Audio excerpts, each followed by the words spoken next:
নমস্কার বন্ধুরা, আজ আমি বানাবো নিরামিষ পালং ডাল। প্রথমে কিন্তু পালংটাকে কেটে ভালো করে ধুয়ে নিয়েছি, আর মুগ ডালটা শুকনো খোলায় আগে থেকে ভেজে নিয়েছি। মশলা নিয়েছি আদা কুচনো, টমেটো।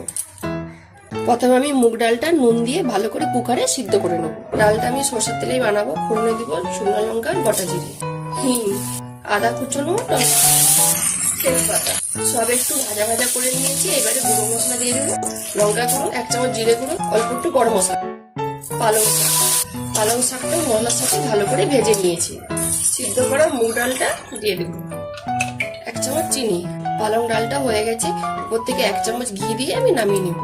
এই নিরামিষ পালং ডালটা কিন্তু গরম ভাতে মেখে খেতে কিন্তু অসাধারণ লাগে।